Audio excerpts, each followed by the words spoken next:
عليكم ويسيس مهم tahay arday u baahan inuu barto farqixinta iyo shuruucda waliba adigoo gurigaaga ama goobtaada shaqo jooga haddaba haddii jawaabtaada ha tahay waxaa si rasmi ah noogu furmay diiwaangelinta groupkii 23aad ee online waana casharo duuban oo sharxan oo shuruucda wataan kuwaas oo ay horey uga aflaxeen kumanaan arday Soomaaliyeed ee joogo daafaha dunida koorsadan waxay socon doontaa muddo 2 bilood oo kaliya damaanad ay leedahay insha Allah taala balse waxa ka horeeya inaad adigu ka soo baxda shuruudaha iyo sharciga u dagsan marka hore farqixinta koorsadan waxaynu ku qaadan doonaa by WhatsApp group taas oo ay ku diyaarsiin macallimiin ku takhasus hawsha farqixinta oo ka sixi doona 10 walba aad qaadato sax iyo qalad tii uu noqdo adiguna 10 walba aad qaadato waxa laga rabaa inaad soo qorto kadibna aad la wadaagto macallimiintaada si lagu qiimeeyo lagagana sax wixii qalad ah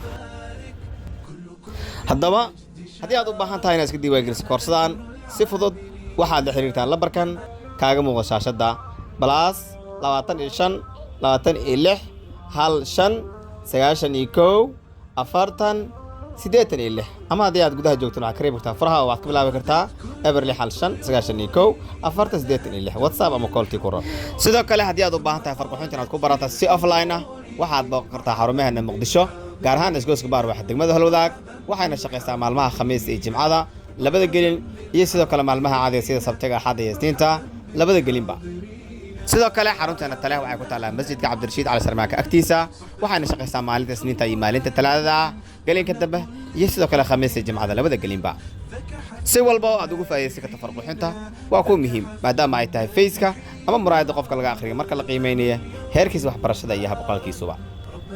ugu dambeyn gabagabada koorsadan waxaad awood u yeelan doontaa inaad samaysato saxiix adiga ku gaara kaasoo ku fadhiyo sharci lagana koobiyi karin biidnillahi kariim